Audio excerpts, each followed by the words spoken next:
Sebelumnya disebutkan bahwa Jimmy menghabiskan $234.000 AS untuk membeli pesawat jet pribadi milik Elvis Presley. Pesawat jet pribadi. Dia datang dengan perasaan bersemangat, tiba di pusat penerbangan internasional Roosevelt untuk melihat pesawat kesayangannya yang dibeli dengan seluruh hartanya. Jimmy tahu bahwa interior pesawat ini, interior yang mewah adalah fokus utamanya. Jadi dia tanpa ragu naik ke pesawat. Dari segi harga, dia bisa menghabiskan uang yang sama untuk membeli pesawat yang bisa terbang. Jadi dia tidak tahu apakah harus berpikir bahwa semua barang di dalam adalah uangnya yang sebenarnya. Semua itu perlu diteliti dengan seksama. Pertama-tama adalah kokpit. Di dalamnya tercium bau yang sudah usang. Kabel yang terbuka sudah menua. Di atas kepala juga terdapat banyak tombol dan saklar. Sebagian besar, Jimmy juga tidak mengerti fungsinya. Dan tepat di depan kokpit, bisa dilihat banyak instrumen yang sudah dicopot. Mereka semua sudah didaur ulang bersama mesin. Sumber daya pesawat sudah kehabisan daya. Jadi saklar-saklar ini juga tidak akan memberikan reaksi. Masuk ke kabin. Meskipun di dalamnya ada bau yang tidak sedap, tetapi itu tidak menghalangi langkah Jimmy. Dia menemukan saat Elvis membeli pesawat tersebut, perekam kaset dan televisi yang terpasang. Meskipun sudah menjadi barang antik, namun kondisinya masih seperti baru. Di dinding ada sebuah jendela kecil untuk melihat pemandangan. Saat tidak digunakan, bisa ditutup. Tinggi di dalamnya juga cukup untuk seorang dewasa berdiri tegak. Kursi dan interiornya dilapisi beludru merah. Di dalam kabin tidak ada sampah. Segala sesuatu terlihat sama seperti dulu. Di samping kursi terpisah ada meja lipat yang tersembunyi. Juga dilapisi dengan beludru. Dan kursi ini masih bisa naik turun dengan mulus hingga sekarang. Tidak hanya itu, ia juga bisa memutar arah. Membuat Jimmy merasa seperti menemukan dunia baru. Dan kursi seperti ini tidak hanya satu. Melangkah lebih jauh, ada juga lemari pembeku untuk menyimpan es. Beberapa laci untuk menyimpan gelas dan peralatan makan. Yang paling mengejutkannya adalah microwave dari puluhan tahun yang lalu. Tampaknya masih seperti baru. Selain itu, ia juga menemukan sebuah laci untuk menempatkan telepon rumah. Hanya saja telepon di dalamnya sudah dicopot. Jimmy memeriksa setiap lemari dengan teliti. Akhirnya sampai di kamar mandi. Di sekelilingnya terdapat cermin. Setelah mengobrak-abrik, Jimmy duduk. Di bawah pantatnya ada toilet yang bisa terbang bebas. Selain itu, di pintu, dia menemukan dua kotak stainless steel untuk menyimpan minuman. Di dalamnya bahkan ada minuman yang belum diminum oleh Elvis Presley. Untuk pesawat yang hampir 40 tahun tidak dirawat. Segala sesuatu di dalamnya membuatnya sangat puas. Barang-barang ini pada saat itu benar-benar bisa dianggap cukup mewah. Dan inilah semua yang dibeli Jimmy seharga $234.000. Biaya ini bahkan melebihi harga rumahnya. Dia harus mencari alasan yang tepat untuk menjelaskan kepada istrinya. Beberapa hari kemudian, Jimmy membawa unit daya darat, berencana untuk menyambungkannya ke pesawat. Melihat apa reaksinya. Jika bisa sekaligus mengisi daya baterai, itu akan lebih baik. Sekarang pesawat sudah teraliri listrik. Jimmy juga masuk kembali ke pesawat. Pertama-tama dia melihat lampu lorong sudah menyala. Beberapa indikator di panel kontrol juga menyala dengan lampu merah dan hijau. Di atas televisi terdapat monitor. Juga dapat menampilkan waktu dan suhu saat ini dengan akurat. Dia datang ke microwave. Dia menyentuhnya dengan lembut. Barang tua yang sudah puluhan tahun ini ternyata masih bisa digunakan dengan baik. Ini membuat anak ini sangat senang. Bahkan dia mencoba lagi fungsi penyiram toilet.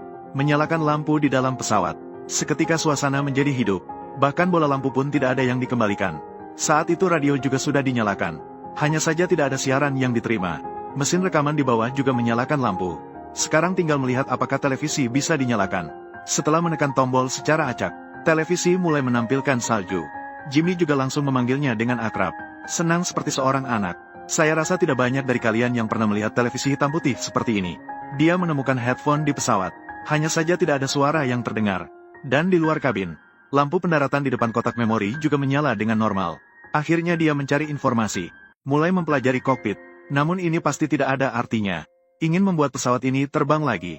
Kesulitannya bukan main-main. Jadi setelah itu, Jimmy memanggil seorang pakar untuk datang. Melihat bagaimana pesawat ini bisa kembali ke langit biru. Apa harga yang harus dibayar? Jimmy tidak tahu pemeriksaan apa yang dilakukan. Dia diberitahu untuk pergi ke kantor.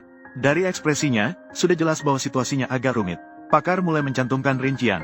Untuk membuat pesawat ini terbang lagi. Hanya untuk pemeriksaan sebelum perbaikan dan pengujian non-destruktif saja sudah menghabiskan $100.000. Kemudian untuk perbaikan cat dan kaca badan pesawat memerlukan $200.000. Memperbaiki badan pesawat membutuhkan $75.000. Memperbaiki sistem kontrol penerbangan membutuhkan $35.000. Jika mendesain ulang setiap panel kontrol penerbangan, masing-masing membutuhkan $50.000. Dan pesawat tersebut memiliki total 9 panel kontrol penerbangan. Ini sudah sepenuhnya melampaui batas kemampuan Jimmy. Namun, dia tetap ingin mendengarkan sampai selesai untuk melihat berapa banyak yang dibutuhkan. 3 roda pendaratan ditambah rem membutuhkan 380.000 kali. Selain itu, tangki bahan bakar 10.000. Membangun kembali peralatan avionik membutuhkan 1.500.000. Sekarang Jimmy langsung terjatuh. Namun, masalah besar masih ada di belakang. Mesin GT12 Pratt dan Whitney yang hilang. 4 mesin bersama-sama membutuhkan 2.200.000. Beberapa lainnya seperti unit daya tambahan. Dan biaya untuk pengujian penerbangan serta beberapa biaya lainnya. Totalnya masih membutuhkan $73.000. Artinya, untuk sepenuhnya memperbaiki agar bisa terbang, Jimmy harus mengeluarkan total $5.700.000. Ini membuatnya tidak sanggup untuk melihat. Namun, ini bukanlah yang terpenting. Karena sekarang pesawat ini terlalu berisik. Dan di pasaran tidak ada peralatan peredam suara yang cocok. Artinya, meskipun Jimmy menghabiskan banyak uang untuk memperbaiki pesawat, dia juga tidak mungkin secara legal menerbangkannya. Jadi semua tagihan sebelumnya menjadi tidak berarti. Kesimpulannya adalah pesawat ini sudah tidak mungkin terbang lagi. Jadi sekarang dia harus memikirkan cara yang baik untuk menangani pesawat ini. Tidak peduli bagaimana. Sekarang kita harus mengembalikannya terlebih dahulu. Karena ukurannya yang terlalu besar. Di sini kita hanya bisa memotongnya. Memotong bagian sayap yang memakan tempat lebih dulu. Sementara itu, bagian ekor juga harus dipotong. Untuk menghindari panjang yang berlebihan.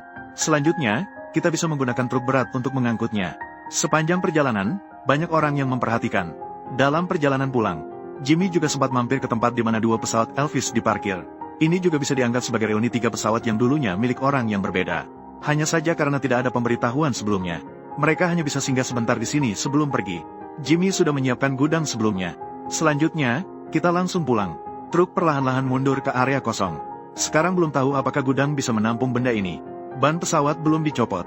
Jimmy di depan mengatur arah. Di belakang ada traktor yang mendorongnya masuk. Lebar badan pesawat juga pas untuk melewati pintu. Untungnya, panjang gudang juga cukup. Sisa sayap dan lainnya jauh lebih mudah. Pesawat akhirnya berhasil dibawa kembali. Saat ini Jimmy sudah memiliki rencana baru. Dia berencana mengubah badan pesawat ini menjadi sebuah RV yang unik.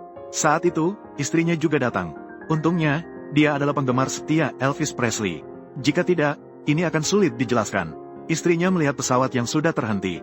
Ini lebih kecil dari yang dia bayangkan. Karena sudah dibeli, dia tidak menyalahkan Jimmy. Atas undangan Jimmy, dia mengunjungi bagian dalam pesawat.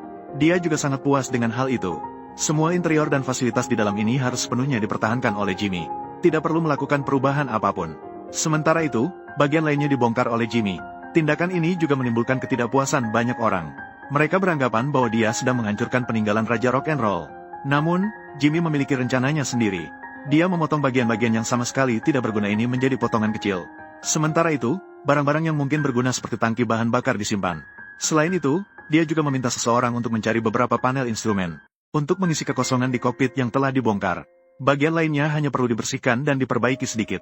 Artinya, cukup dengan mengikat badan pesawat langsung ke rangka chassis. Pembongkaran bagian-bagian seperti sayap belum selesai. Jimmy berencana menggunakan bahan-bahan yang dipotong ini untuk membuat beberapa souvenir. Kulit sayap terlihat sangat tebal. Sebenarnya tidak tebal sama sekali. Setelah dipotong, struktur di dalamnya bisa terlihat jelas. Potongan logam yang dipotong ditumpuk bersama. Kemudian dibawa ke toko teman untuk diproses. Pertama-tama dipotong menjadi kepingan logam berbentuk oval. Lalu diukir dengan laser. Di atasnya adalah desain yang dibuat Jimmy sendiri. Yang paling penting adalah nomor di bawahnya. Barang-barang ini terbuat dari komponen pesawat. Yang diutamakan adalah sebuah perasaan. Ditambah dengan nomor yang terukir. Artinya setiap potongan adalah unik. Ditambah dengan foto pesawat dan sertifikat. Serta salinan kontrak saat Elvis membeli pesawat. Jimmy membuat lebih dari 300 sekaligus. Kemudian dijual secara online. Sebagian dari pendapatan akan disumbangkan ke Rumah Sakit Penelitian Anak St. Jude. Sisanya untuk dirinya sendiri. Harus diakui bahwa anak ini benar-benar berbakat. Selain itu, sasis mobil rumah juga sudah ada tempatnya. Seorang dokter yang baik hati langsung memberikan mobil rumah yang tidak terpakai di rumahnya kepada Jimmy. Meskipun mobil ini sudah ditinggalkan dalam waktu yang lama. Namun setelah persiapan sederhana, perjalanan mobil rumah juga tidak ada masalah. Yang dibutuhkan Jimmy hanyalah mesin chassisnya. Sisanya bisa langsung dibuang. Sebelum membongkar, Jimmy masih mengukur ukuran mesin dan radiator. Jika tidak, akan canggung jika tidak bisa digunakan setelah dibongkar. Dan tinggi chassisnya juga dapat diterima. Jadi sekarang bisa mulai membongkar dengan paksa. Interior mobil yang asli sudah sangat usang. Di sini langsung menggunakan forklift untuk membongkarnya dengan cepat. Hanya membutuhkan beberapa menit. Sudah berubah menjadi puing-puing. Jimmy bahkan mengemudikan rangka mobil yang telanjang keluar untuk berkeliling. Kembali ke gudang, dia menghitung pengeluaran. Dari pembelian hingga sekarang, dia telah menghabiskan $331.500. Namun, barang-barang kenangannya juga terjual cukup banyak. Ini memberinya kembali $100.000. Berapa harganya? Silakan hitung sendiri. Tangga untuk naik dan turun pesawat juga harus dibongkar nanti. Jika tidak, mobil sulit diparkir dan tangga yang diturunkan juga memakan tempat terlalu banyak. Sekarang harus mencari cara untuk meletakkan badan pesawat di atas rangka. Rangka sudah dibersihkan, dan juga mengganti shock absorber baru. Semua braket pengikat juga telah dilepas. Selain itu, ada juga penggantian kantung udara dan ban. Sedangkan untuk rangka, perlu diperkuat. Yang tersisa hanya perlu menyelaraskan posisi mesin dengan kokpit. Dan untuk menggabungkan dengan rangka serta memudahkan beberapa kabel terpasang. Panel di bagian bawah badan pesawat juga perlu dilepas. Selain itu, saat mengangkat rangka untuk memasang kantung udara, Jimmy juga menemukan bahwa rangka memiliki bengkokan yang serius. Jadi perlu dilakukan penyesuaian pada rangka. Untuk itu, dia juga membeli satu sayap untuk dongkrak. Selanjutnya adalah mengelas untuk memperkuat rangka. Distorsi rangka juga sudah diperbaiki. Kemudian mengukur lebar dan tinggi dengan baik. Mengangkat badan pesawat ke ketinggian yang sesuai. Maka bisa menggeser rangka ke bawah badan pesawat. Yang membuat Jimmy khawatir adalah dongkrak bisa membuat badan pesawat penyok. Tapi untungnya cukup kuat. Dan tidak mengalami deformasi karena itu. Setelah badan pesawat terangkat, sekarang harus melepas roda pendaratan di atas. Melepaskan semua baut pengikat. Maka bisa dengan mudah menariknya turun. Sekarang badan pesawat hanya ditopang oleh beberapa dongkrak. Dan operasi selanjutnya harus dikatakan memiliki risiko yang besar. Jimmy mencari orang untuk membantu. Menggeser rangka keluar. Kemudian perlahan-lahan bergerak dari luar ke dalam di bawah badan pesawat. Dalam proses ini, sedikit kelalaian bisa menyebabkan kecelakaan. Itu akan menjadi cerita lain. Untungnya, akhirnya tidak ada yang berbahaya. Setelah lebih dari 1 jam usaha, badan pesawat juga telah diletakkan dengan stabil di atas rangka. Dongkrak juga tidak bisa sepenuhnya dilepas, agar badan pesawat tidak jatuh. Lagi pula, sekarang area kontak dengan rangka terlalu kecil. Jadi setelah ini, perlu untuk mengelas dan mengamankannya. Sekarang tinggi keseluruhan sudah jauh lebih tinggi dibandingkan sebelumnya. Tangga yang diturunkan pun tidak bisa menyentuh tanah. Kemudian beberapa orang menarik dudukan baterai ke bawah. Mereka mengganti dengan baterai baru. Setelah menyambungkan kembali, Jimmy juga terkejut menemukan bahwa lampu di dalamnya lebih terang. Dan juga, saklar tombol di pintu kabin mulai bereaksi. Sekarang yang paling rumit adalah menyambungkan kabel dari mobil ke dalam badan pesawat. Ini perlu membuat beberapa lubang di bawah kokpit pesawat terlebih dahulu, agar banyak kabel dapat terhubung dengan mudah. Termasuk kemudi dan lain-lain yang harus dimasukkan melalui lubang ini. Sekumpulan kabel terlihat seperti benang kusut. Jimmy dan yang lainnya juga menghabiskan waktu seharian penuh. Akhirnya mereka bisa merapikannya dengan baik. Generator di mobil ingin menyediakan listrik untuk bagian dalam pesawat. Di sini juga perlu menambahkan sebuah konverter tegangan. Karena pesawat ini menggunakan tegangan 28 volt, tidak terburu-buru untuk menyambungkan kabel ke dalam kabin. Jimmy terlebih dahulu mencoba satu persatu di tanah. Memastikan semuanya tidak ada masalah, termasuk mesin. Setelah dinyalakan, semuanya juga berfungsi dengan baik. Menekan pedal gas, mesin juga mengeluarkan raungan. Jadi sekarang hanya perlu menyambungkan barang-barang ini ke dalam kabin, agar rangka dan badan pesawat benar-benar menyatu. Karena perbedaan strukturnya, di sini juga perlu menyolder beberapa braket secara manual sesuai kebutuhan, agar bisa mengemudikan mobil dengan baik di dalam kokpit pesawat. Proses ini terdengar sangat sederhana.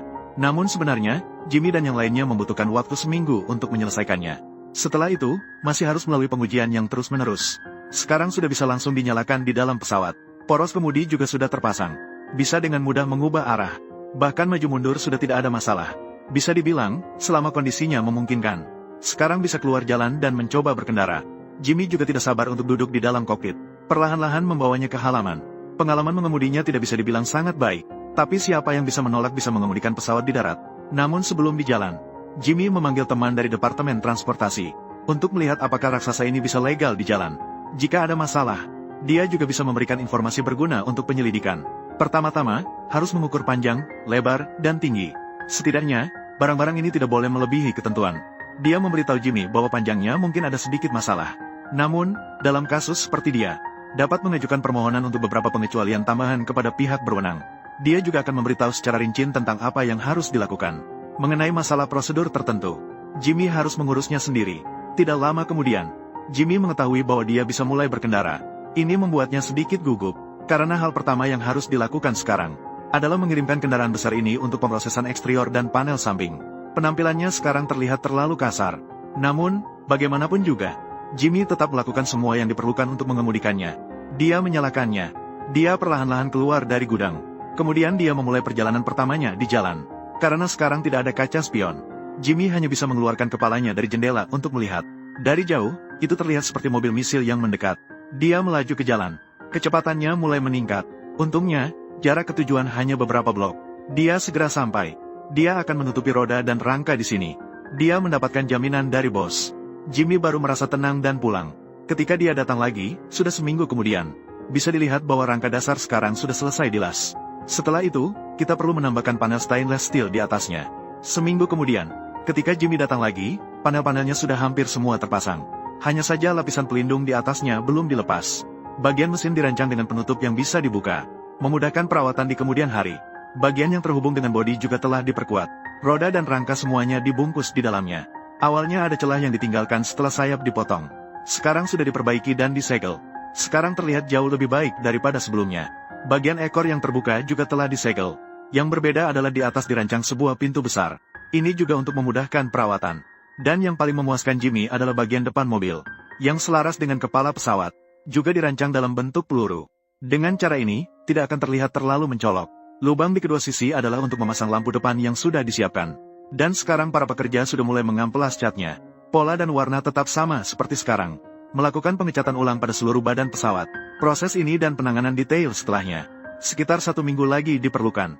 Jimmy juga terlibat dalam tahap terakhir ini. Pekerjaan mengupas film untuk mengurangi stres harus dilakukan sendiri. Dengan cepat, mobil baru yang berkilau sudah siap. Setelah pengecatan ulang, penampilannya telah berubah secara drastis.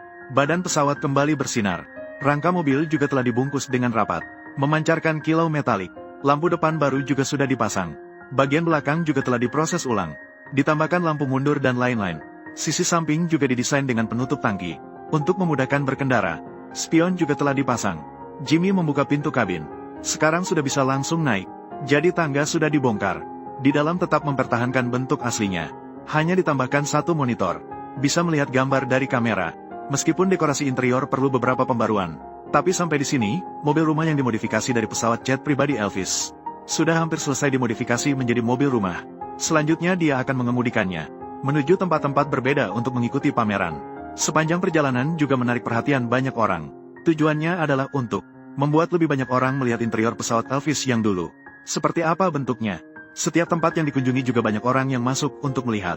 Jimmy berkata inilah tujuan dia memodifikasi menjadi mobil rumah. Jadi sampai di sini, modifikasi mobil rumah yang unik ini sudah berakhir di sini. Teman-teman yang suka video seperti ini, sampai jumpa di episode berikutnya.